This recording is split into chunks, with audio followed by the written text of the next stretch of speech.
dapat diwujudkan melalui ESG ke dalam strategi perusahaan untuk menciptakan nilai jangka panjang bagi bisnis, masyarakat, dan lingkungan. Untuk membahas topik yang relevan ini, telah hadir bersama kita seorang profesional yang memiliki pengalaman panjang dalam bidang lingkungan, keberlanjutan, ESG, serta pengembangan strategi korporasi.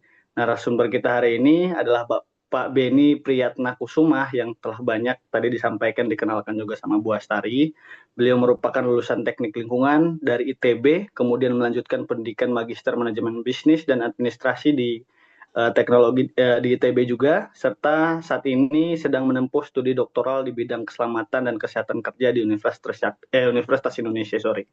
Saat ini beliau menjabat sebagai General Manager sekaligus Head of Sustainability Management Division PT Astra Tol Nusantara atau Astra Infra, dengan tanggung jawab dalam pengembangan strategi berkelanjutan perusahaan, implementasi ESG, pengelolaan risiko berkelanjutan, hingga roadmap net zero emission.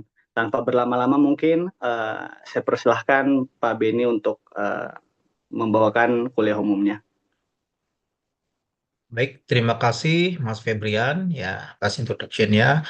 Assalamualaikum warahmatullahi wabarakatuh. Selamat pagi Bapak dan Ibu dosen ya, para pimpinan Usakti, serta adik-adik mahasiswa ya Universitas Trisakti yang saya banggakan ya. Pertama-tama izinkan saya menyampaikan terima kasih ya atas kesempatan yang diberikan kepada saya untuk dapat hadir dan berbagi dalam kuliah tamu pagi ini ya. Jadi suatu kehormatan ya bagi saya untuk berdiskusi dengan keluarga besar Universitas Trisakti, khususnya mengenai topik yang sangat relevan dengan tantangan dunia usaha dan pembangunan saat ini, yaitu Sustainable Infrastructure, Integrating ESG into Corporate Strategy for Long-Term Value. Jadi pada kesempatan ini saya tidak hanya ingin membahas sustainability sebagai konsep ya, tetapi juga bagaimana prinsip keberlanjutan itu diterjemahkan menjadi strategi perusahaan, praktek, operasional, budaya organisasi, serta kontribusi nyata bagi masyarakat.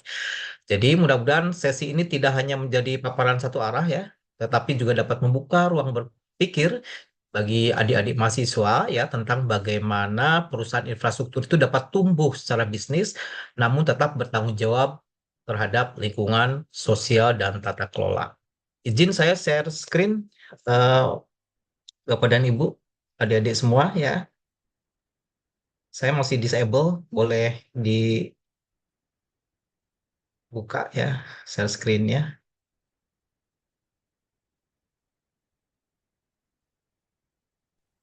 Mbak Rinia, tolong agar Pak Beni bisa share screen ya. Terima kasih.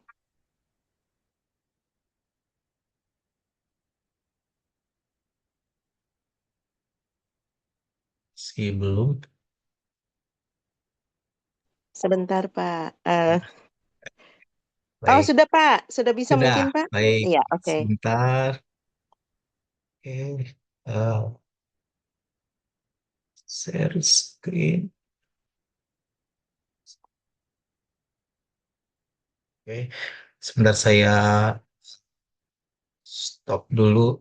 Takutnya nanti videonya nggak bisa ada suaranya. Saya share sound juga. Sudah terlihat teman-teman semua, adik-adik, mahasiswa? Coba, coba. Oke, sebentar. Oke, baik. Jadi pada slide pembuka ini kita melihat tema utama kuliah tamu pagi ini yaitu Sustainable Infrastructure ya, Integrating ESG into Corporate Strategy for Long-Term Value ya. Kata kuncinya itu ada tiga ya, teman-teman mahasiswa. Pertama, eh, Sustainable Infrastructure, yaitu infrastruktur yang tidak hanya dibangun untuk memenuhi kebutuhan hari ini, tetapi juga memperhatikan dampak jangka panjang terhadap lingkungan, masyarakat, dan keberlanjutan ekonomi. Yang kedua adalah ESG, yaitu environmental ya, social and governance ya, Sementara yang ketiga adalah long term value, yaitu nilai jangka panjang yang tidak hanya diukur dari keuntungan finansial, tetapi juga dari kepercayaan publik, ya, dari bisnis resilience, ya, dari safety, efisiensi, dan juga kontribusi terhadap bangsa, ya. Jadi di Astra infrastruktur itu tidak hanya dipandang sebagai hanya jalan, ya, pelabuhan, rest area, atau aset fisik. Jadi infrastruktur itu adalah penghubung aktivitas ekonomi, ya, mobilitas masyarakat, distribusi logistik, dan penggerak pertumbuhan wilayah, gitu ya. Jadi sustainability menjadi sangat penting, ya. Nah, kemudian untuk memudahkan, ya, alur pembahasan, materi hari ini akan dibagi ke dalam 5 bagian utama, ya. Yang pertama adalah introduction. Jadi konteks dan urgensi mengapa sustainability dan ESG itu menjadi penting, gitu ya. Kemudian yang kedua itu Astra Profile dan Sustainability Journey, yaitu pengenalan singkat mengenai Astra dan perjalanan keberlanjutan yang telah dibangun. Yang ketiga, Astra Infra Sustainability Strategy dan inisiatif, ya, yaitu bagaimana Astra Infra itu menerjemahkan ESG, ya, ke dalam strategi dan program nyata. Yang keempat, challenge dan juga solusinya. Karena dalam menjalankan sustainability tentu ada tantangan, ya, terutama terkait dengan komunikasi publik, greenwashing, dan juga kredibilitasnya, gitu ya. Kelima adalah key takeaways, ya, yaitu pelajaran utama yang bisa kita ambil terutama untuk mahasiswa, ya, sebagai calon leader masa depan. Jadi saya akan mulai dengan kutipan penting, ya, quotes penting dari Clark, Painter, dan Fields, ya, yang menyebutkan bahwa sebagian besar sumber yang mereka kaji itu menunjukkan bahwa praktik sustainability yang kuat itu dapat memberikan dampak positif terhadap operational performance dan juga stock price performance. Jadi message pentingnya itu ialah sustainability itu bukan sekedar kegiatan tambahan atau aktivitas filantropi, ya. Jadi sustainability bukan hanya tentang menanam pohon, ya, membuat laporan atau campaign lingkungan. Jadi sustainability itu semakin terbukti menjadi bagian dari strategi bisnis yang dapat meningkatkan kinerja operasional, menurunkan risiko, dan memperkuat daya saing perusahaan, ya. Jadi bagi mahasiswa ini penting untuk dipahami, ya. Jadi di masa lalu perusahaan sering melihat profit dan sustainability itu sebagai dua hal yang terpisah, gitu ya. Namun saat ini perusahaan yang kuat adalah perusahaan yang mampu mengintegrasikan keduanya. Sekarang kita masuk ke konteks dan urgensi, ya.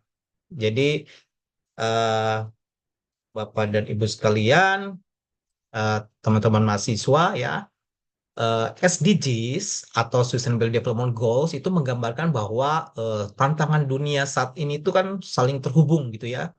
Isu kemiskinan, kesehatan, pendidikan, climate change, ya, energi, industri, inovasi, responsible consumption, dan kemitraan itu ya tidak berdiri sendiri, gitu ya. Semuanya membentuk satu jaringan besar yang saling mempengaruhi, gitu ya. Jadi dalam konteks perubahan infrastruktur, dampak ini sangat nyata.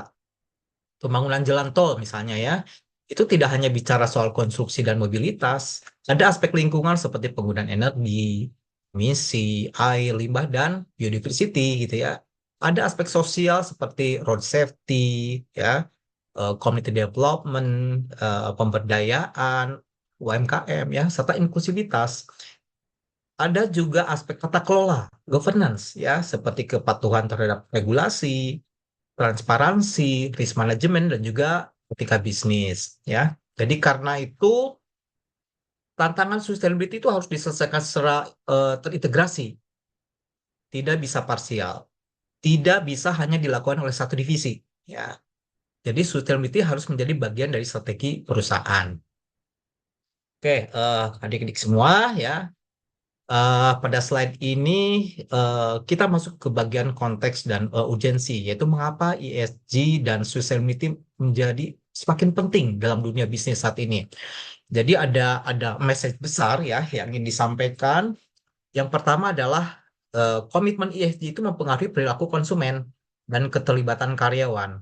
Yang kedua, ESG semakin menjadi komponen penting dalam pengambilan keputusan investasi ya. Jadi kalau dilihat dari bagian sebelah kiri ini ya, teman-teman semua, pada grafik ini terlihat bahwa komitmen ESG perusahaan itu dapat mendorong keputusan konsumen untuk membeli produk atau menggunakan layanan, sekaligus mempengaruhi keinginan karyawan untuk bekerja di perusahaan tersebut. Pada slide itu ya ditunjukkan bahwa aspek environmental itu sebanyak 84% karyawan dan 80% konsumen itu menyatakan itu hasil riset yang lebih tertarik pada perusahaan yang memiliki kepedulian terhadap isu lingkungan ya. Kemudian pada aspek sosial ya, sebanyak 83% karyawan dan 76% konsumen juga menunjukkan kecenderungan yang sama.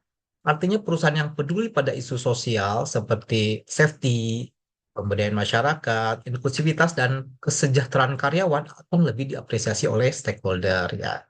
Kemudian pada aspek governance, angkanya juga sangat tinggi ya. 86% karyawan, 80% konsumen. Ini menunjukkan bahwa tata kelola perusahaan yang baik, ya, governance yang baik, transparan, etis, dan akuntabel menjadi faktor yang sangat penting dalam membangun kepercayaan. Jadi dari sisi konsumen dan karyawan, ESG itu bukan lagi isu tambahan, gitu ya. ESG itu telah menjadi bagian dari value perusahaan yang mempengaruhi bagaimana publik melihat, memilih, dan mempercayai perusahaan. Kemudian kita lihat bagian sebelah kanannya ya. Di sini ditunjukkan bahwa ESG itu semakin menjadi komponen penting dalam investment decision making.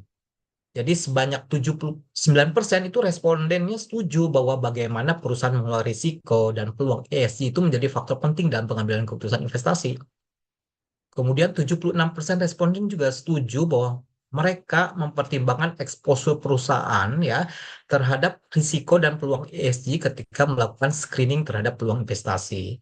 Ini berarti ya investor saat ini itu tidak hanya melihat profitabilitas jangka pendek gitu ya.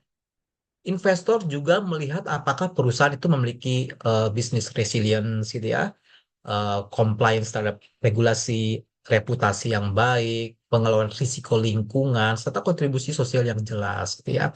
Jadi bagi perusahaan infrastruktur seperti Asa Infra, konteks ini sangat relevan. Infrastruktur memiliki dampak yang luas terhadap masyarakat, ya. Jalan tol, rest area, layanan lalu lintas, pengelolaan aset, konstruksi, lingkungan sekitar, dan juga road safety, ya. Semua itu berkaitan langsung dengan kepentingan publik, ya. Karena itu penerapan ESG dapat memberikan dua manfaat besar ya. Pertama, enhance companies performance, yaitu meningkatkan kinerja perusahaan melalui efisiensi, inovasi, risk management, dan juga peningkatan kepercayaan stakeholder ya. Yang kedua, prevent damage to the livelihoods of communities, yaitu mencegah dampak negatif terhadap kehidupan masyarakat, baik dari aspek lingkungan, sosial, safety, maupun ekonomi. Jadi message utama dari slide ini adalah bahwa ESG itu bukan hanya tentang reputasi. ESG itu adalah bagian dari strategi bisnis yang mempengaruhi daya saing, akses investasi, engagement karyawan, preferensi konsumen, dan keberlanjutan operasional perusahaan. Jadi dengan kata lain, perusahaan yang ingin bertahan dalam jangka panjang itu harus mampu menunjukkan bahwa pertumbuhan bisnis itu tidak mengorbankan lingkungan, tidak mengorbankan masyarakat, dan juga tata kelola, gitu ya. Justru sebaliknya, bisnis itu harus tumbuh bersama masyarakat dan memberikan nilai yang berkelanjutan. Oke, Bapak dan Ibu, ya adik-adik mahasiswa sekalian, eh, pada slide ini ya, kita melihat bahwa praktik keberlanjutan saat ini tuh menjadi semakin penting karena adanya dorongan dari dua sisi, ya. Ada faktor eksternal dan juga faktor internal. Jadi dari sisi external factors, perusahaan saat ini tidak lagi hanya dituntut untuk menghasilkan produk atau servis yang baik gitu ya, tetapi juga harus mampu menunjukkan bahwa proses bisnisnya bertanggung jawab terhadap lingkungan gitu ya, terhadap sosial dan juga tata kelola gitu ya. Ada beberapa tekanan eksternal yang semakin kuat ya. Yang pertama itu regulatory requirements ya. Regulasi terkait ESG dan keberlanjutan ini terus berkembang. Jadi pada slide ini terlihat adanya peningkatan signifikan regulasi ESG secara global ya. Jadi perusahaan tidak bisa lagi melihat sustainability sebagai pilihan sukarela semata gitu ya, voluntary doang. tetapi sudah menjadi bagian dari kewajiban atas kepatuhan dan tata kelola bisnis. Yang kedua adalah public expectations ya. Masyarakat itu sekarang semakin kritis ya terhadap peran perusahaan. Ada 87% orang ya berpandangan bahwa perusahaan seharusnya menciptakan produk yang sejalan dengan kepentingan publik gitu ya. Ini menunjukkan bahwa publik tidak hanya menilai perusahaan dari keuntungan atau kualitas produk, tetapi juga dari kontribusinya terhadap masyarakat ya. Yang ketiga adalah consumer demand ya. Konsumen saat ini semakin sadar terhadap isu keberlanjutan. Jadi data di slide ya menunjukkan 50% konsumen bersedia membayar lebih untuk produk yang berkelanjutan. Artinya, sustainability itu dapat menjadi bagian dari keunggulan kompetitif perusahaan ya. Yang keempat adalah investor requirements. Investor juga semakin memperhatikan aspek ESG. Pada slide ini ditunjukkan bahwa 33% investasi dari dana besar itu telah diarahkan pada investasi yang ESG compliance ya. Nilainya sekitar 31 triliun dolar Amerika ya. Ini memperlihatkan bahwa ESG itu telah menjadi pertimbangan penting dalam keputusan investasi. Yang kelima adalah sustainable financing.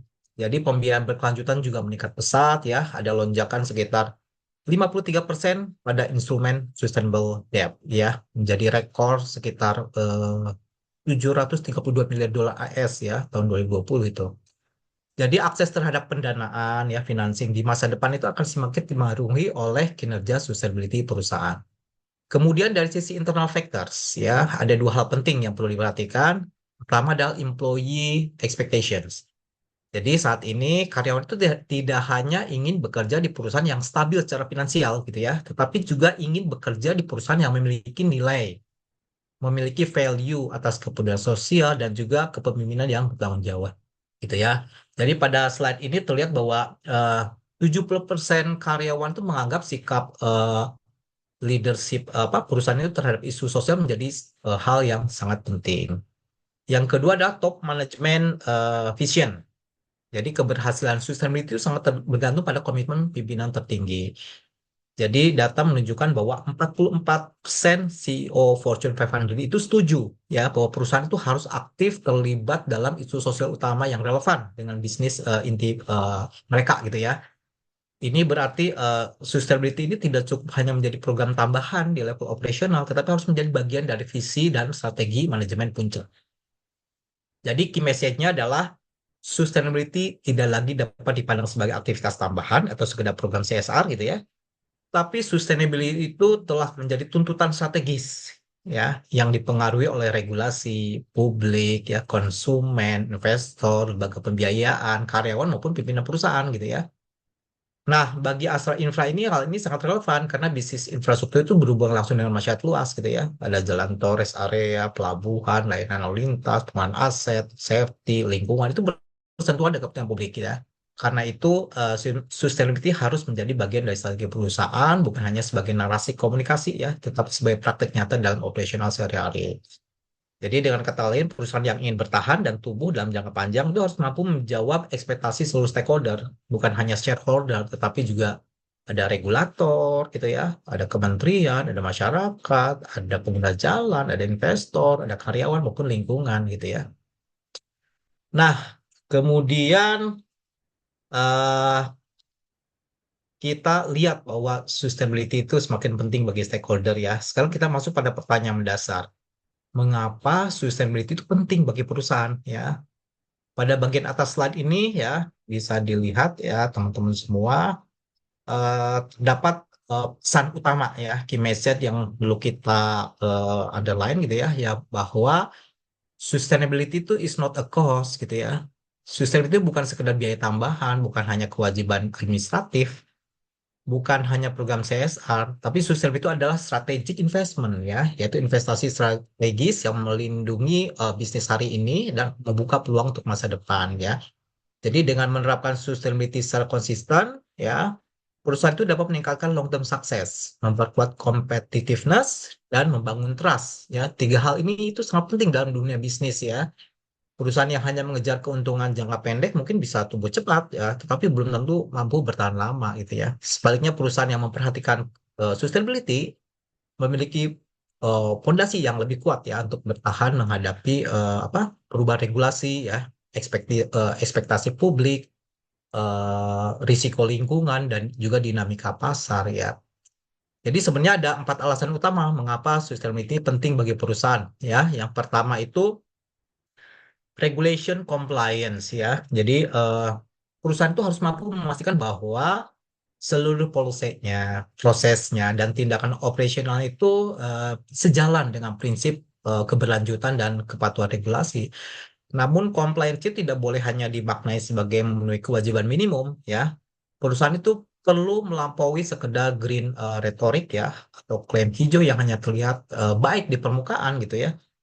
Tapi yang lebih penting adalah memastikan bahwa apa yang dikomunikasi itu benar-benar sesuai dengan tindakan nyata di lapangan gitu ya. Jadi dalam konteks ini Asa Infra itu memandang kepatuhan ini sangat penting ya, karena bisnis infrastruktur bersentuhan langsung dengan regulasi lingkungan, safety, pelayanan publik, governance, dan juga standar operasional ya.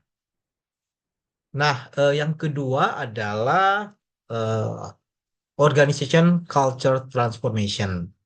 Jadi sustainability itu tidak akan berhasil jika hanya menjadi program satu divisi atau sekedar dokumen strategi. Sustainability itu harus menjadi bagian dari budaya organisasi. Artinya seluruh insan perusahaan perlu memiliki awareness yang sama bahwa keberlanjutan itu adalah tanggung jawab bersama. Jadi transformasi budaya ini ya perlu dilakukan juga gitu ya, untuk bisa dengan cara training gitu ya. Ada SOP-nya, ada insentif, ada komunikasi internal, dan yang paling penting adalah teladanan dari leaders gitu ya, eh, role model gitu ya. Misalkan ini, efisiensi energi bukan hanya tugas tim teknik misalnya, pengurangan limbah bukan hanya tugas tim environment, safety bukan hanya tanggung jawab tim HSE. Jadi semua fungsi itu memang harus ikut berkontribusi gitu ya. Jadi bagi teman-teman mahasiswa ini pembelajaran yang baik ya, bahwa perubahan organisasi itu tidak cukup hanya dengan kebijakan ya. Perubahan itu membutuhkan culture ya, behavior, dan juga leadership yang konsisten seperti itu ya. Kemudian yang ketiga adalah creating sustainability identity ya. Jadi perusahaan yang konsisten itu menjalankan sustainability eh, itu akan membangun identitas yang kuat di mata publik gitu ya. Saat ini konsumen dan masyarakat itu tidak hanya melihat perusahaan dari produk atau servisnya aja, tetapi juga nilai yang dibawa perusahaan tersebut gitu ya.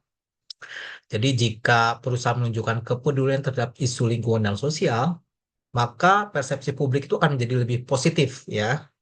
Jadi identitas itu memang harus dibangun melalui bukti nyata. Jadi sustainability identity itu tidak bisa dibentuk hanya dengan campaign atau publikasi. Jadi harus dengan praktek operasional ya, cara perusahaan itu memperlakukan karyawannya, cara perusahaan melayani pelanggannya, dan cara perusahaan berkontribusi terhadap masyarakat gitu ya. Kemudian yang keempat adalah reducing future risk. Jadi uh, sustainability itu penting karena dapat membantu perusahaan mengurangi risiko masa depan. Jadi risiko bisnis saat ini kan memang makin kompleks ya. Ada risiko kenaikan biaya energi gitu ya, risiko perubahan regulasi, risiko reputasi, perubahan iklim, ada aspek sosialnya, operasional, dan sebagainya. Jadi dengan menerapkan sustainability ya, perusahaan itu contohnya bisa dapat menurunkan konsumsi energi ya, bisa mengurangi dampak lingkungan, memperkuat hubungan dengan karyawan, dan juga membangun hubungan positif dengan masyarakat sekitar. Ini akan membuat perusahaan itu lebih resilient ya, lebih tangguh dalam menghadapi perubahan. Jadi dalam industri infrastruktur ya, kemampuan mengelola risiko untuk masa depan ini memang menjadi penting gitu ya, karena yang namanya infrastruktur itu kan aset jangka panjang ya. Kita kontrak karya aja puluhan tahun gitu ya, 30 tahun terus dipanjang dan sebagainya. Jadi keputusan yang diambil hari ini akan berdampak pada operasional ya, biaya, reputasi, dan keberlanjutan bisnis jangka panjang gitu ya. Jadi message-nya sih lebih kepada sustainability itu bukan beban bagi perusahaan ya. Ini adalah merupakan cara perusahaan melindungi bisnis, membangun kepercayaan, dan memperkuat daya saing, dan menciptakan nilai jangka panjang ya. Kemudian teman-teman mahasiswa sekalian, coba kita berkenalan dengan Asra dulu ya.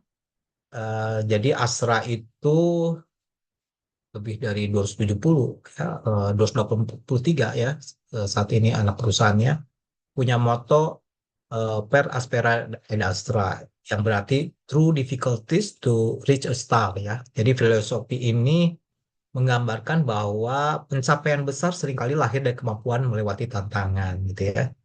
Jadi Astra juga memiliki filosofi Catudharma, yaitu menjadi milik yang bermanfaat bagi bangsa dan negara, ya, memberikan pelayanan terbaik kepada pelanggan, menghargai individu dan membina kerjasama serta senantiasa berusaha mencapai yang terbaik, gitu ya. Ini penting karena sustainability di Astra itu tidak berdiri sendiri.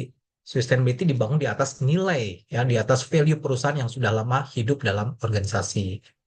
Jadi dengan kata lain, sustainability itu bukan agenda baru ya yang ditempelkan ke bisnis, tapi kelanjutan dari filosofi perusahaan untuk prosper with the nation gitu ya. Jadi kalau dilihat pada profil ini ya, ada Astra Infra ya, bagian dari grup Astra yang bergerak sebagai investor operator di Indonesian Infrastructure ya. Pengalamannya cukup banyak, lebih dari 33 tahun, mengelola lebih dari 396 km jalan tol, punya pelabuhan juga ya. Ini apa namanya? Kita memang punya mimpi menjadi world class infrastructure ya. Terus ya, jadi poin pentingnya kita memang harus adaptif ya. Eh, Tidak cukup hanya mengoperasikan aset, tapi juga harus mampu membaca peluang, mampu juga mengelola risiko dan membangun keberlanjutan gitu ya. Oke, nah ini menjelaskan journey ya, perjalanan sustainability Astra. Jadi 2021 itu Astra memulai rejuvenation of sustainability dengan merumuskan framework dan aspirasi baru gitu ya. Jadi 2021 itu BOD kita itu menyetujui Astra Sustainability Framework ya, dan untuk bisa dicapai di 2030 aspirasinya ya. Kemudian tahun 2022 bisnis unit menyelesaikan roadmap masing-masing. Kemudian Astra 2030 Sustain Aspiration itu kemudian diluncurkan, termasuk di dalamnya net zero emission gitu ya. Kemudian 2023 juga banyak program yang diperkuat ya. Oke, untuk lebih jelasnya kita lihat video berikut ini. Mudah-mudahan terdengar suaranya ya. Sustainability telah lama menjadi fokus utama Astra melalui kontribusi sosial kami. Kami telah menetapkan Astra 2030 Sustainability Aspirations. Progres pencapaian Astra terhadap Sustainability Aspirations di tahun 2022 diantaranya sebagai berikut. 10% menurunkan emisi gas rumah kaca, 43% bauran energi terbarukan, 24% mengurangi intensitas pengambilan air, 98,99% daur ulang dan recovery limbah padat, 74% pendapatan non-batu bara, meluncurkan program DE&I for Leaders, 71% mengurangi tingkat lost time injury, meluncurkan program Astra Women Support System, 2,12 juta penerima manfaat melalui program pengembangan masyarakat, terus memperkuat tata kelola perusahaan kami dengan standar internasional.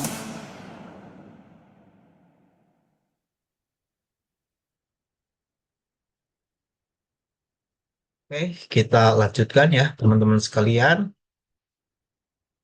Oke, ntar ini ke klik. Oke, kita masuk ke asas sustainability strategi ya. Tadi teman-teman masih sudah lihat ya. Jadi kita masuk ke bagian yang penting ya, bagaimana Astra menerjemahkan sustainability itu ke dalam sebuah kerangka ya, framework strategi perusahaan. Jadi Astra ini menggunakan pendekatan yang disebut triple P roadmap strategi. Ada portfolio, people, dan juga public contribution. Jadi tiga pilar ini menjadi arah utama dalam menjalankan strategi keberlanjutan Astra ya. Tapi sebelum masuk ke tiga pilar tersebut, kita perlu lihat bagian atasnya ya. Jadi teman-teman kalau lihat di sini ada goals, ya, vision dan sebagainya. Jadi kalau dilihat goal kita adalah tulisnya prosper with the nation. Ya, ini berarti bahwa tujuan besar Astra itu bukan hanya tumbuh sebagai perusahaan, tetapi juga tumbuh bersama bangsa. Jadi pertumbuhan bisnis itu harus memberikan manfaat bagi Indonesia, bagi masyarakat, bagi pelanggan, bagi karyawan, dan juga bagi seluruh pelaku kepentingan. Kemudian pada bagian vision, ya, Astra ingin menjadi salah satu perusahaan yang dikelola terbaik di Asia Pasifik dengan pertumbuhan yang berkelanjutan dan struktur keuangan yang kuat.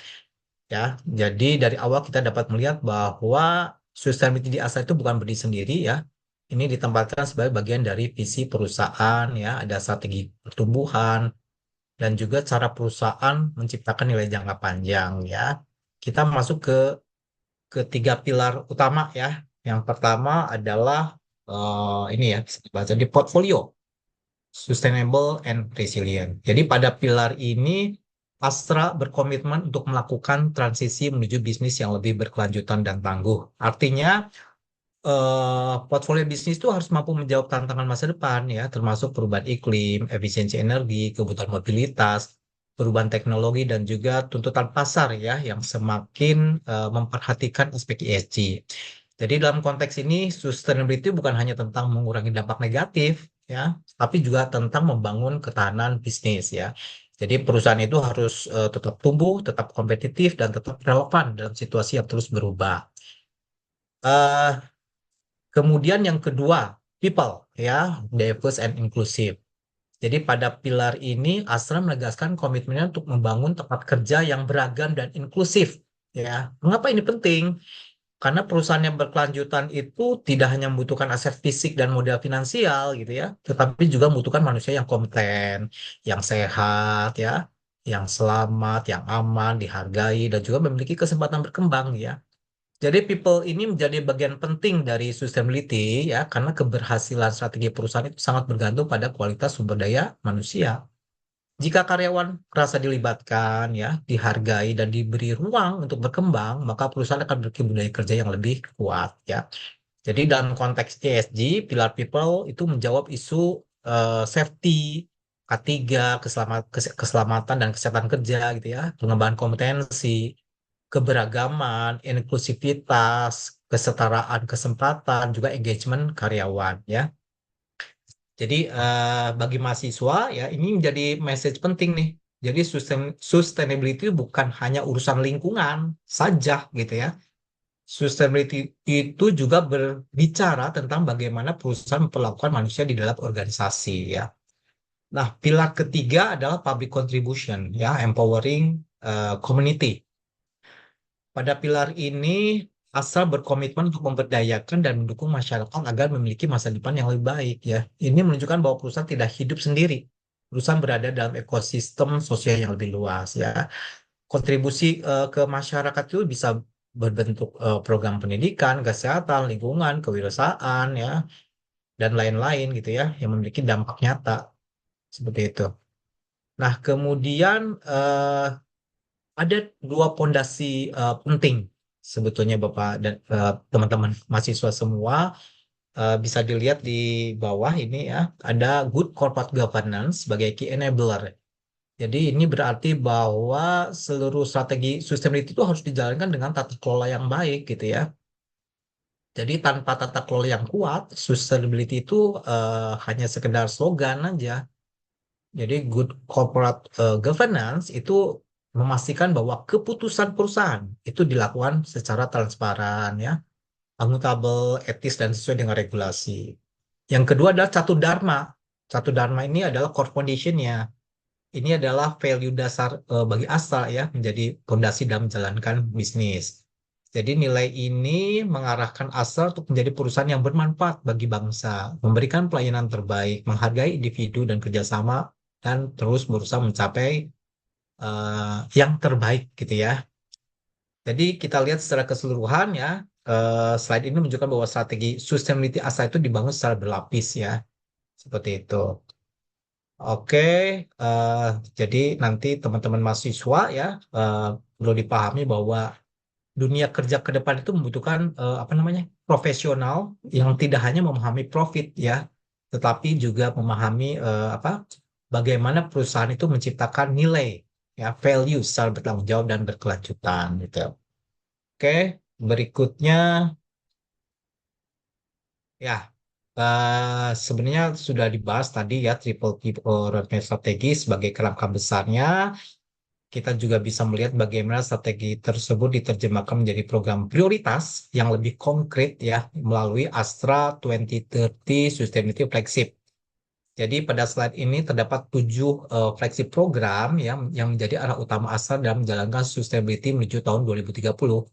Jadi ketujuh program ini menunjukkan bahwa keberlanjutan itu tidak hanya bicara lingkungan doang gitu ya, tetapi juga mencakup energi, transformasi bisnis, mobilitas masa depan, diversifikasi portfolio, solusi berbasis alam, serta keberagaman dan juga inklusivitas ya. Jadi program pertama adalah Fuel Smart. Jadi program ini fokusnya pada efisiensi bahan bakar dan energi. Jadi Astra itu membangun keberlanjutan dari kemajuan yang telah dilakukan oleh seluruh bisnis unit dalam mengelola konsumsi energi secara lebih efisien ya. Jadi dalam konteks perusahaan, efisiensi energi menjadi sangat penting karena berdampak langsung terhadap biaya operasional, dampak terhadap emisi karbon dan juga bisnis itu sendiri gitu ya. Apalagi fuel makin mahal sekarang ya. Kemudian untuk perusahaan infrastruktur seperti Asa Infra, Fuel Smart itu diterjemahkan melalui pengelolaan energi di kantor operasional, gerbang tol, rest area, PJU, penerangan jalan ya, kendaraan operasional dan berbagai fasilitas yang lain gitu ya. Kemudian yang kedua adalah renew and reduce ya. Ini fokusnya itu pada peningkatan kapasitas energi terbarukan dalam kegiatan operasional ya. Jadi perusahaan tidak hanya mengurangi konsumsi energi, tetapi juga mulai beralih pada sumber energi yang lebih bersih dan berkelanjutan. Misalnya pemanfaatan solar panel gitu ya, solar PV, penggunaan energi rendah emisi, upaya mengurangi ketergantungan terhadap energi berbasis fosil ya. Jadi transisi ini menjadi penting ya, karena asetnya itu dikelola bersifat jangka panjang ya. Jadi cari sumber energi yang mungkin ramah lingkungan gitu ya. Kemudian program yang ketiga itu Future of Mobility ya. Ini menunjukkan masa depan mobilitas yang menjadi bagian penting dari sustainability. Fokusnya itu pada investasi pada ekosistem kendaraan listrik di Indonesia gitu ya. Jadi tidak hanya tentang kendaraan yang bergerak dari satu tempat ke tempat lain, tapi harus lebih bersih, lebih efisien, lebih aman dan rendah emisi ya. Jadi harus ada dukungan juga terkait dengan fasilitasnya, pengisian kendaraan listrik, SPKLU dan sebagainya. Nah, kemudian Future of Mines ya, ini juga berfokus pada diversifikasi ke pertambangan mineral non batubara ya. Jadi memang di masa depan kita membutuhkan mineral tertentu ya yang mendukung ekosistem energi terbarukan ya, yang rendah karbon dan seterusnya ya. Ini juga pekerjaan yang cukup berat ya, bagaimana kita bertransformasi portfolio bisnisnya gitu ya, menuju ke ekonomi hijau. Kemudian renewable future ya, ini berfokus pada skala project atau investasi energi terbarukan. Jadi ini lebih dekat pada operasional internalnya gitu ya. Jadi renewable future itu melihat peluang yang lebih luas. Bagaimana perusahaan itu berkontribusi dalam pengembangan energi terbarukan untuk strategi bisnis masa depan gitu ya. Kemudian Go Nature. Kita berfokus pada nature based solution. Jadi inisiatifnya dengan penanaman 3 juta pohon ya, bikin Astra Forest. Ini juga kita dengan NBS ini menggunakan pendekatan berbasis alam ya untuk menjawab tantangan lingkungan. Tantangan lingkungan seperti climate change, penyerapan karbon dan sebagainya gitu ya. Kemudian dalam konteks Astra Infra juga sama gitu ya. Bagaimana kita mendukung fungsi lingkungan yang ada gitu ya. Kemudian program ketujuh adalah Astra for Everyone. Jadi ini berfokus pada diversity, equity, dan juga inclusion. Seperti itu ya. Jadi bagaimana perusahaan mampu menciptakan ruang kerja yang inklusif, memberikan kesempatan yang adil ya, menghargai keberagaman. Jadi ya organisasi kita kan beragam ya, punya banyak POV ya, sudut pandang yang lebih luas. Ini perlu diarahkan pada budaya kerja yang lebih sehat gitu ya. Jadi bagi mahasiswa semua ketika nanti masuk dunia kerja ya, isu mengenai DEI, ya, diversity, equity, dan inclusion ini akan menjadi bagian dari standar organisasi modern, ya. Jadi perusahaan itu tidak hanya dilihat dari performa bisnisnya, tetapi juga bagaimana perusahaan memperlakukan manusia secara adil dan bermartabat, ya. Jadi 7 flagship ini mencerminkan pendekatan sustainability secara menyeluruh, ya, seperti itu. Jadi agendanya memang harus konkret, terukur, dan relevan dengan strategi bisnis, ya. Harus masuk ke program, investasi, dan perilaku organisasi keputusan bisnis sehari-hari, gitu, ya. Seperti itu. Kemudian kita masuk ke pencapaian, ya. Ya, bisa dilihat di sini teman-teman, ya, adik-adik mahasiswa, bahwa bagaimana aspirasi berkelanjutan itu diterjemahkan menjadi target, gitu, ya, indikator dan capaian yang terukur, ya. Karena penting ini, karena apa ya, sustainability itu tidak cukup hanya berupa komitmen atau pernyataan visi. Sustainability itu harus bisa dimonitor, dievaluasi, dan dibuktikan melalui data.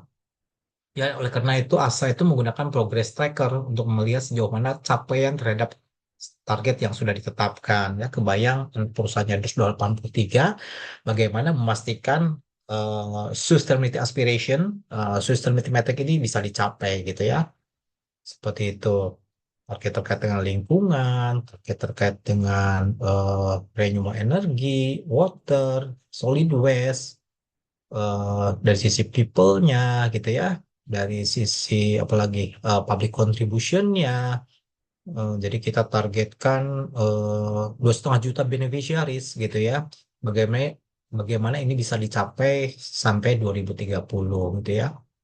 Seperti itu. Tentu ini harus didukung dengan key enabler-nya, corporate governance, ya, yang berstandar internasional. Seperti itu. Jadi tanpa governance yang kuat, data bisa tidak konsisten, program bisa tidak berkelanjutan, akuntabilitas bisa lemah, ya. Jadi memang sustainability harus dikelola dengan pendekatan yang terukur, gitu, ya. Punya target, punya baseline, capaian tahunan, evaluasi, dan rencana perbaikan. Jadi buat adik-adik mahasiswa, ada pembelajaran penting. Jadi di dunia kerja itu sustainability tidak cukup hanya dipahami sebagai konsep ideal. Jadi harus diterjemahkan dalam KPI-nya apa, datanya bagaimana, targetnya berapa, hasil monitoringnya bagaimana, ada reportingnya enggak, dan bagaimana continuous improvement dilakukan, seperti itu. Kemudian berikutnya, ya, bisa dilihat achievement-achievement, ya, buat adik-adik mahasiswa. eh, Bisa dilihat angka-angkanya, saya tidak akan baca satu-satu, ya. Cuman dari sini kita bisa lihat bahwa Astra bisa mengurangi emisi gas rumah kaca, gitu, ya. Meningkatkan bauran energi, mengurangi eh, penggunaan air, ya. Meningkatkan sampah yang didaur ulang persentasenya, dan meningkatkan pencapaian beneficiary, seperti itu, ya. Kemudian berikutnya, ya, kita masuk ke public contribution juga, gitu, ya. Jadi sebaran program CSR Astra itu bisa dilihat dari Sabang sampai Merauke, ya. Tidak hanya berpusat pada satu daerah, ya. Ini konteksnya konteks Astra secara keseluruhan, ya. Kita punya banyak program, Satu Indonesia Award, ada Astra untuk Indonesia Sehat, cerdas, gitu, ya, hijau, dan juga kreatif, ya.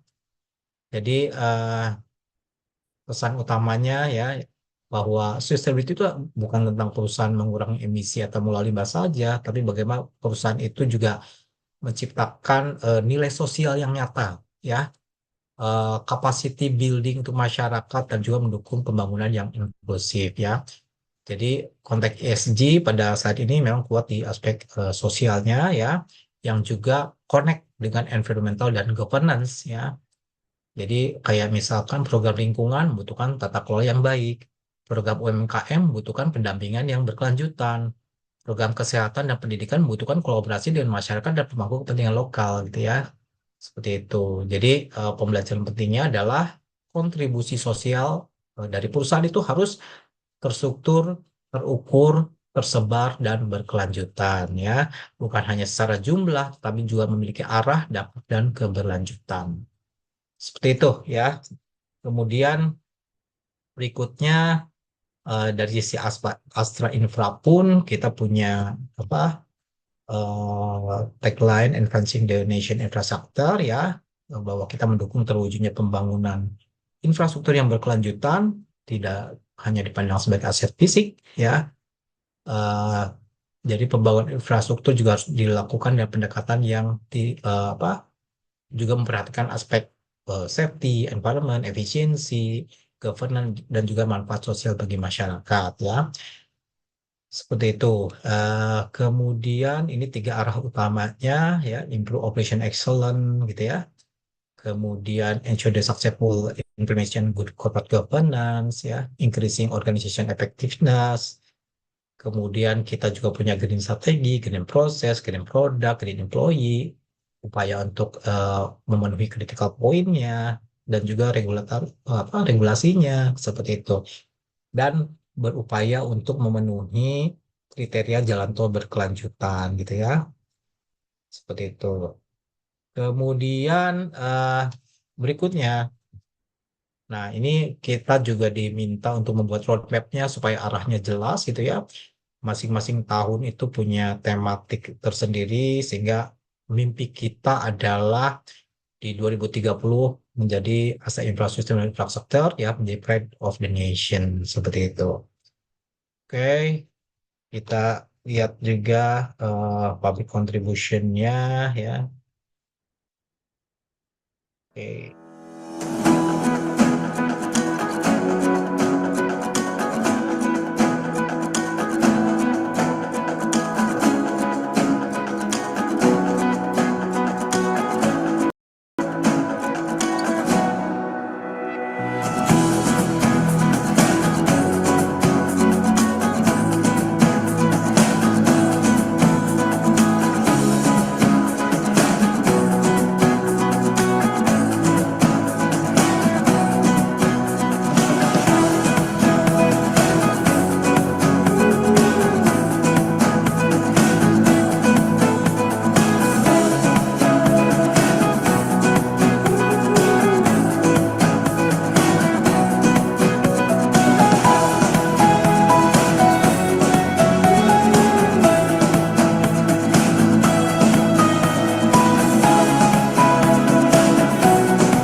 Ini public contribution-nya dan berikutnya ini beberapa flagship campaign yang sudah kita lakukan ya. Salah satunya adalah Astra Infra Sustainability Fest ya. 2024, 2025 tema besarannya terkait dengan inklusivitas ya. Ini salah satu yang mengambil momentum Hari Difabel Internasional ya. Lebih dari ratusan difabel yang juga eh, apa punya karya, punya kreativitas ya, yang menjadi bagian utama dari rangkaian acara ini ya. Jadi poin pentingnya itu memang sustainability itu tidak hanya berbicara tentang tadi lingkungan saja, tapi juga berbicara tentang manusia, berbicara mengenai kesempatan yang setara, bahwa difabel pun ya, teman-teman neurodivergent pun punya kesempatan yang sama, punya eh, hak untuk juga menunjukkan kreativitasnya gitu ya, kemampuannya, potensi yang luar biasanya seperti itu ya. Dan tema ini mengangkat kreativitas berbalut inklusivitas ya. Jadi bahwa mereka pun perlu pengakuan dari semua orang gitu ya, tidak memandang keterbatasan fisik, neurologis maupun sosial gitu. Jadi teman-teman semua, konteks ESG ini memang relevan dengan aspek sosialnya gitu ya, mencerminkan nilai diversity, equity dan juga inclusion. Jadi kita memberikan dukungan yang adil ya sesuai kebutuhan, bahwa semua orang itu bisa diterima, dihargai dan diberi kesempatan untuk berpartisipasi. Seperti itu. Kemudian yang berikutnya, eh, oke, mini forest. Kita juga punya mini forest ya di berbagai gerbang tol. Selain juga punya Astra Forest, ada beberapa hutan yang diakuisisi dan tidak boleh ya harus tetap dilestarikan, tidak boleh digunakan untuk komersial dan sebagainya gitu ya. Melalui mini forest ini masuk ke pilar infrahijau gitu ya. Jadi konsep utamanya lebih ke kayak arboretum gitu ya, area yang ditanami berbagai jenis tanaman, tanaman gitu ya yang memiliki daya serap karbon tinggi, dan juga beberapa di antaranya merupakan pohon-pohon apa tanaman buah langka seperti itu ya. Ini supaya kita juga bagian dari upaya kita untuk membangun ruang hijau ya yang memiliki fungsi ekologis, edukatif dan juga sosial seperti itu. Kemudian berikutnya ada yang menarik di sini gitu ya. Pemanfaatan limbah plastik sebagai campuran aspal pada perkerasan jalan gitu ya. Jadi kalau teman-teman melintasi jalan tol Astra itu sebagian konstruksinya dari campuran plastik ya. Daripada plastik dibuang ke TPA yang makin susah didapat gitu ya, TPA-nya makin penuh, ya kita manfaatkan kembali gitu ya. Jadi untuk campuran aspal untuk perkerasan jalan gitu ya. Dan eh, plastik ini kan butuh waktu yang sangat lama ya untuk terurai. Jika tidak dikelola dengan baik, bisa mencemari tanah, air, sungai, dan sebagainya gitu ya. Jadi pendekatan sustainability ini tidak hanya menuntut perusahaan untuk mengurangi penggunaan plastik, tapi juga mencari cara agar limbah plastik yang sudah ada dapat dimanfaatkan kembali secara produktif. Jadi teman-teman yang kalau apa mampir di rest area buang plastik, bekas makanan dan sebagainya gitu ya, itu kita gunakan lagi tuh limbah plastiknya ya. Jadi pakai berbagai metode yang eh, kita gunakan ya supaya nanti bisa sesuai dengan speknya gitu ya. Kemudian eh, ini juga kita pastikan sudah memenuhi spesifikasi dari Bina Marga ya, seperti itu. Dan dari uji coba kami itu udah lebih dari 3 ton plastik yang sudah kita gunakan gitu ya. Ini sesuai dengan SDGs juga, nomor 12 ya, Responsible Consumption and Production, dan juga Climate Action seperti itu.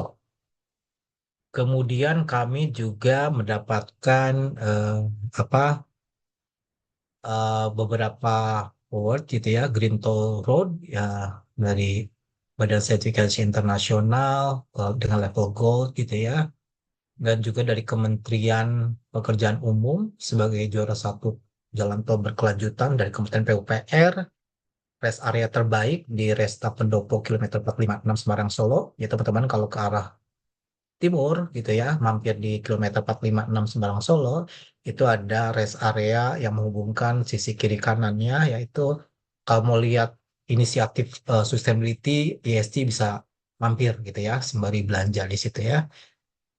Kemudian berikutnya challenge ya. Tentu inisiatif kita tidak lepas dari tantangan ya. Bagaimana kita mengomunikasikan ya, mengimplementasi sustainability ini. Jadi pada prakteknya sustainability ini bukan hanya soal membuat program yang baik ya, tapi juga membutuhkan kepercayaan publik ya, pemahaman stakeholder dan keselarasan antara narasi dengan aksi nyata seperti itu ya. eh, Kalau program sustainability bagus tapi tidak dipahami, tidak dipercaya, maka akan dianggap sebagai pencitraan belaka gitu ya. Jadi tantangan pertama kita itu kait dengan greenwashing dan public skepticism gitu ya. Jadi kan ada banyak gitu ya, mungkin eh, di luar sana perusahaan yang mengklaim dirinya ramah lingkungan, tetapi tidak memberikan bukti konkret yang nyata gitu ya. Jadi memang program itu harus berdampak positif, harus ada datanya, harus ada indikatornya, harus ada hasil yang jelas dan harus ada validasi yang bisa dipercaya gitu ya. Karena publik kita kan makin kritis ya, masyarakat, konsumen ya, pengguna sosial media, netizen, semua ya, investor, media itu tidak lagi mudah menerima klaim sustainability hanya berdasarkan narasi gitu ya. Mereka itu ingin bukti gitu ya. Mereka ingin mengetahui apa yang benar-benar dilakukan perusahaan, bagaimana dampaknya diukur dan apakah manfaatnya nyata gitu ya. Jadi kalau perusahaan itu tidak mampu menunjukkan bukti yang kuat, maka risiko yang muncul adalah loss of trust and reputation, hilangnya kepercayaan dan reputasi. Jadi dalam konteks ESG, reputasi adalah aset penting ya. Sekali publik kehilangan percaya, maka membangun kembali membutuhkan waktu yang panjang gitu. Jadi tantangan kedua pun information gap ya. Jadi tidak semua audiens itu memiliki tingkat pemahaman yang sama terhadap isu lingkungan dan ESG. Ada audiens yang sudah sangat memahami istilah seperti emisi skop 1 dan skop 2, renewable energy mix, water withdrawal intensity, circular economy atau ESG roadmap gitu ya. Namun ada juga audiens yang masih awam dan membutuhkan penjelasan yang lebih sederhana. Jadi disinilah munculnya kesenjangan gitu ya. Kemudian berikutnya juga apa namanya tantangan ketiga itu aligning PR naratif with real action. Ya ini tantangan yang penting juga karena publik menilai perusahaan itu bukan hanya dari apa yang dikatakan, tetapi dari apa yang dilakukan. Jadi narasi PR itu harus benar-benar sejalan dengan real action di lapangan gitu ya. Kalau enggak ya itu lack of credibility gitu ya. Jadi PR itu memiliki peran strategis bagi jembatan antara strategi dan juga execution seperti itu. Ya, jadi sistem itu memang harus dijalankan dengan prinsip authenticity, transparansi dan juga accountability gitu ya. Jadi harus lahir dari komitmen yang asli, bukan sekedar mengikuti tren. Transparan, ya perusahaan itu harus terbuka mengenai target, ya, achievement, challenge dan proses perbaikannya. Dan harus akuntabel ya, setiap klaim itu harus dapat dipertanggungjawabkan ya, ada datanya, ada standarnya, ada tindakan nyatanya. Jadi buat mahasiswa bahwa di era ESG itu kemampuan komunikasi itu harus berjalan bersama dengan integritas ya. Jadi narasi yang baik itu harus memiliki dasar, data harus dikomunikasikan dengan jelas, dan aksi nyata harus menjadi fondasi dari setiap pesan yang disampaikan ke publik seperti itu. Nah, ini beberapa solusi ya eh, dari apa namanya tantangan tadi. Teman-teman bisa lihat solusi pertama adalah data transparansi gitu ya. Jadi transparansi data menjadi sangat penting ya. Oh, tidak cukup hanya mengatakan operasional ramah lingkungan, programnya berdampak positif ya. Harus membuka datanya secara jelas gitu ya. Kemudian berikutnya itu tentang autentik naratif ya. Ini juga komunikasi sistem itu harus mengangkat kisah nyata dari program yang benar-benar dijalankan. Begitu. Kemudian eh, harus ada cross sector collaboration gitu ya dengan berbagai sektor seperti itu. Dan ini juga harus dituangkan dalam laporan keberlanjutan gitu ya. Makanya kita tiap tahun ada sustainability report yang teman-teman semua bisa akses di website kita gitu ya. Bisa lihat apa yang sudah kita lakukan, ukurannya apa, pencapaiannya bagaimana gitu ya. Bahkan seluruh dunia itu bisa akses sehingga ya kita harus memang transparan gitu ya. Harus dilaporkan secara konsisten, harus berbasis data, harus ada governance yang kuat itu. Kemudian key takeaways apa kita pagi ini kuliah tamu pagi ini adalah pertama bahwa inisiatif sistem di perusahaan itu dapat mendorong kinerja finansial. Mengapa demikian? Karena sustainability itu membantu perusahaan mengelola risiko dengan lebih baik dan mendorong inovasi. Seperti itu ya.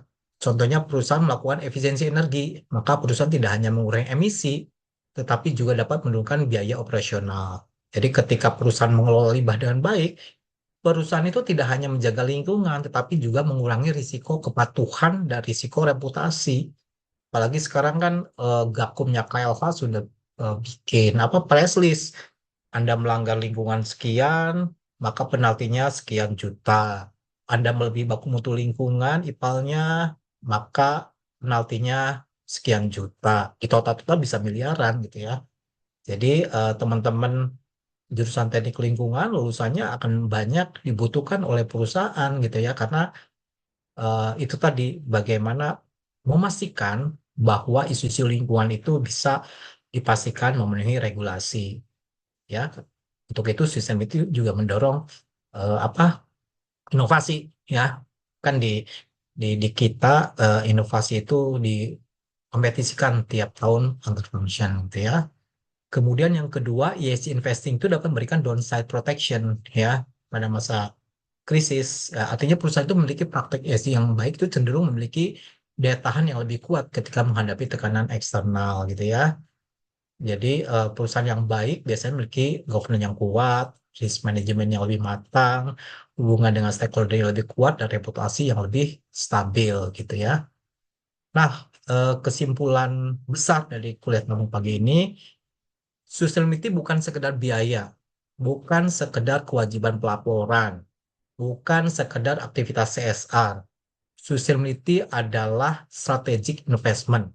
Sustainability membantu perusahaan menciptakan nilai jangka panjang, mengelola apa risiko, inovasi, efisiensi, tata kelola dan hubungan yang lebih baik dengan stakeholder. Jadi buat dari mahasiswa, message saya adalah dunia kerja ke depan membutuhkan generasi yang tidak hanya memahami aspek teknis dan bisnis, tetapi juga memahami keberlanjutan. Jadi teman-teman sudah pada track yang tepat ya di teknik lingkungan, pasti pemahaman mengenai ESG-nya akan menjadi nilai tambah yang semakin penting untuk kedepannya. Dan ini beberapa leadership challenge ya yang apa yang bisa dijelaskan bahwa apa kepemimpinan tidak hanya soal karakter individu pemimpin. Jadi kepemimpinan itu ditentukan oleh bagaimana pemimpin itu membangun hubungan dengan tim dan bagaimana ia merespon konteks yang dihadapi. Jadi dalam konteks sustainability, pemimpin harus mampu melakukan tiga hal. Pertama, menggerakkan karyawan. Kedua, membangun tim. Ketiga, mencapai hasil. Jadi pemimpin sustainability itu harus mampu menerjemahkan visi besar menjadi tindakan operasional. Ia harus bisa menjelaskan mengapa ESG penting, bagaimana setiap fungsi berkontribusi, dan bagaimana target dicapai bersama. Seperti itu ya. Kemudian lesson learn-nya, ya lesson learn di sini bahwa apa perusahaan yang berkelanjutan adalah perusahaan memahami bagaimana nilai diciptakan dalam hubungan dengan stakeholder. Bukan hanya nilai finansial, tapi nilai sosial, lingkungan, dan juga tata kelola. Seperti itu ya. Kemudian eh, rasanya karena waktunya sudah sangat terbatas menjelang sholat Jumat, saya tutup dengan terima kasih. Mudah-mudahan banyak manfaatnya untuk teman-teman mahasiswa Universitas Sakti Teknik Lingkungan gitu ya.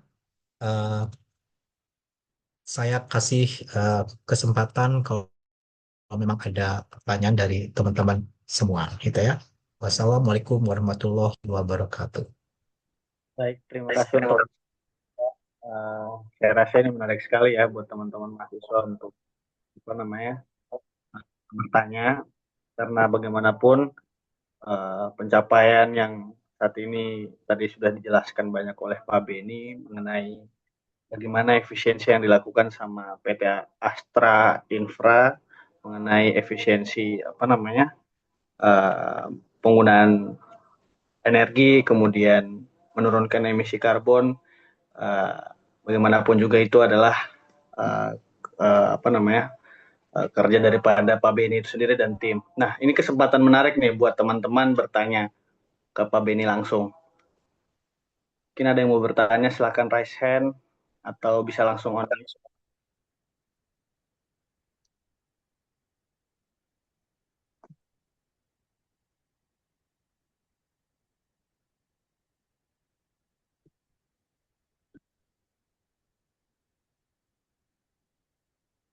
Baik, kalau mungkin belum ada yang bertanya, saya mungkin mungkin pancing dulu sama satu pertanyaan kali Pak ya.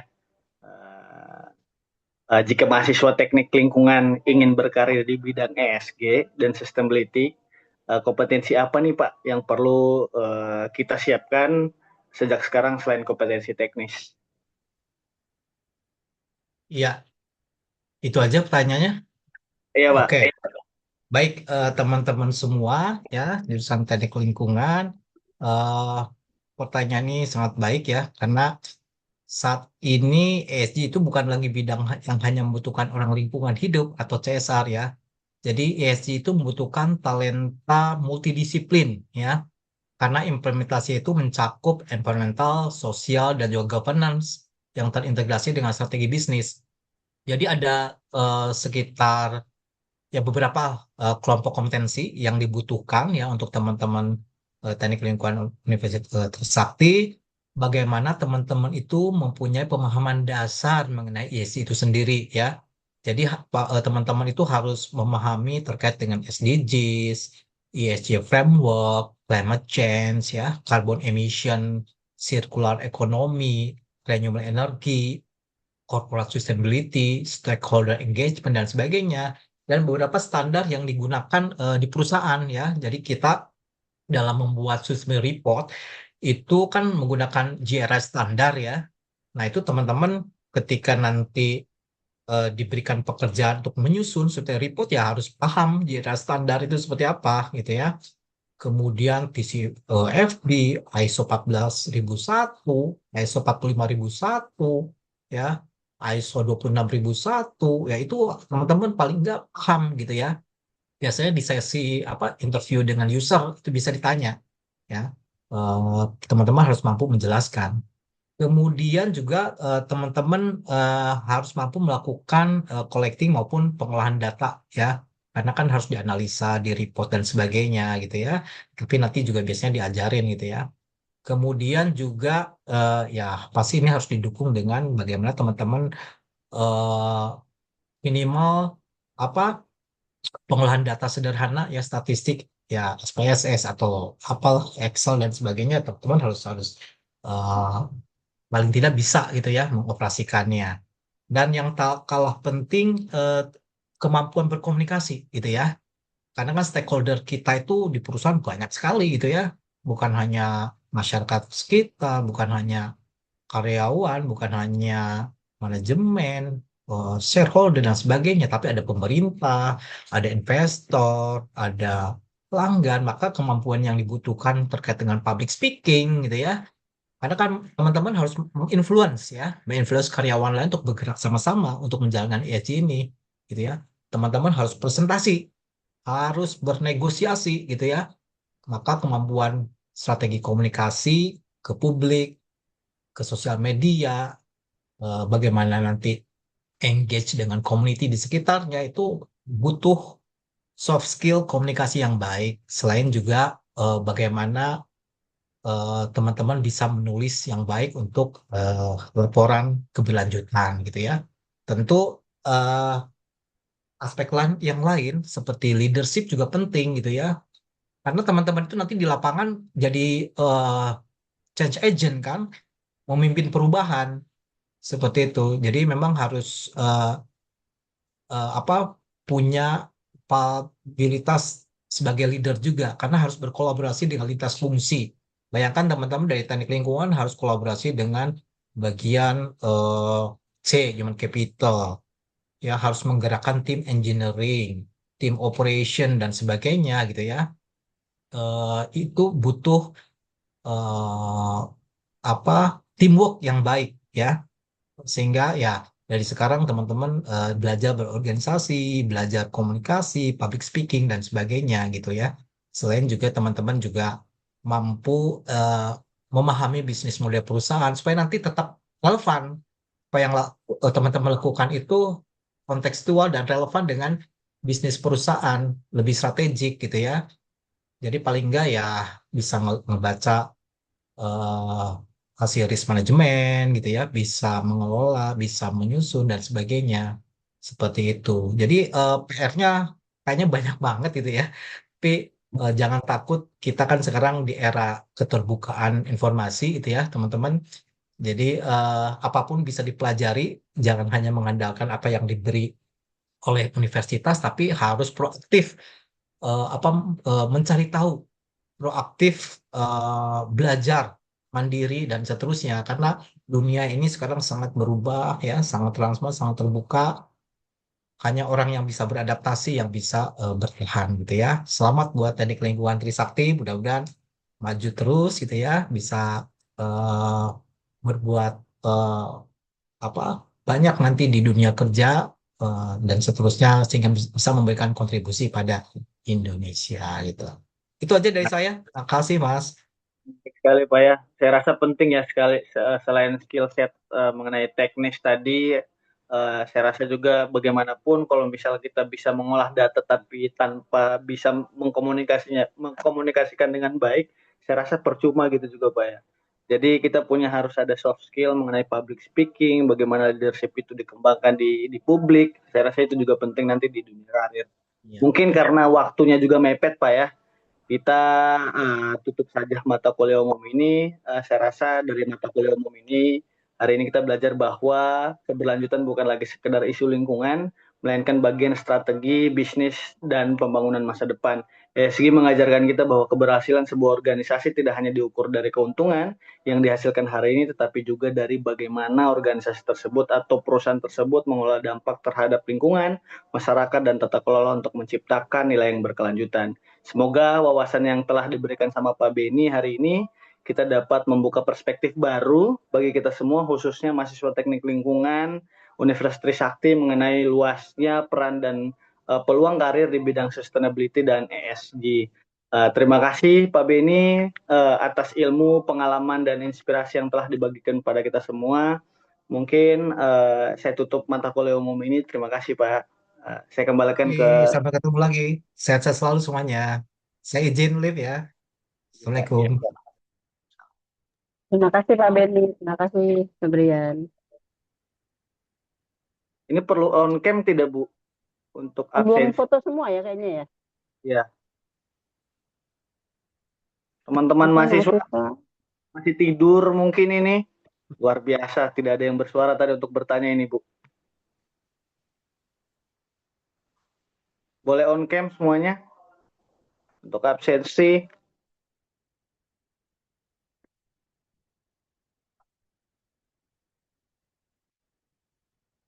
Absensinya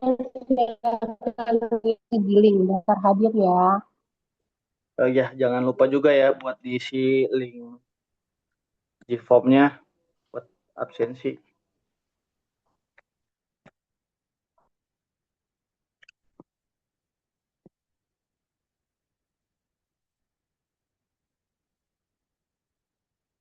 Oke, semuanya sudah on cam. Yang nggak on cam ini nggak dianggap hadir mungkin Bu ya.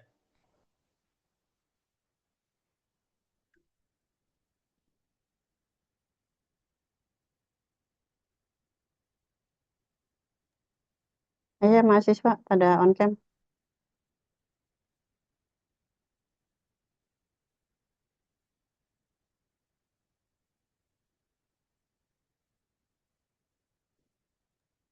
Yang bisa foto siapa Mbak Rinia atau Bu Ina?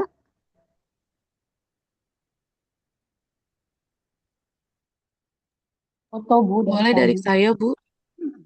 Boleh. Kan dia aba-aba Mbak. Ada Adi Atma, Adli Hazmi, belum on cam. Ayo Bintang, ayo cepat.